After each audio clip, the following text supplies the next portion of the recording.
तांदूळ मी भिजत घातले होते, थोडे सुवासिक तांदूळ घेतले. मी आज खीर बनवणार आहे आणि ते मी एक अर्धा तास भिजत घातले आणि मी आता ते मिक्सरला असे बघा वाटून घेतलेले आहे.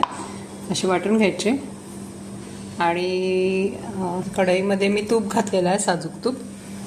आणि यात मी हे सगळे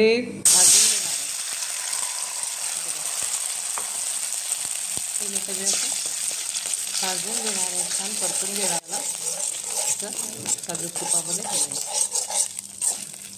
खूप छान सुगंध येतो आहे तुपाचा.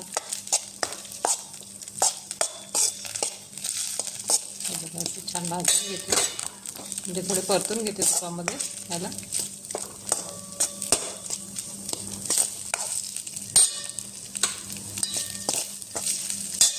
इकडे मी दूध गरम करायला ठेवलं आहे. हे बघा, अर्धा लिटर दूध आहे. हे मी खिरीसाठी केलेलं आहे. असे भाजून घेते. थोडं तूप आणखी घालते मी. असं वाटतं आहे मला की अजून थोडं तूप घालायला पाहिजे म्हणून. हे बघा, असं थोडं तूप आणखी घालून घेतलं मी. आणि हे साजूक तूप आहे माझ्याकडे गाईचं. असं छान तुपामध्ये भाजून घेते मी. छान भरपूर तूप घालायचं आणि असं भाजून घ्यायचं. भाजून घेते. आणि याच्यासाठी मी काजू घेतला आहे, बदाम घेतलेले आहे, किशमिश घेतलेले आहे आणि ही विलायची आणि याची पावडर आहे विलायचीची. आणि ही जायफळाची पावडर आहे आणि हे केशर आहेत, काश्मीरी केशर. असे हे साहित्य घेतलेलं आहे मी. आता मी याच्यात दूध घालते. दूध घालून घेते. दूध घातलेलं आहे.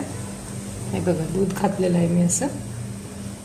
ही बघा, आपली खीर अशी तयार झालेली आहे. मी ड्रायफ्रूट्स, केशर आणि हे सगळं याच्यात घातलेलं आहे. हे बघा, किशमिश, हे सगळं मी याच्यात घातलेलं आहे.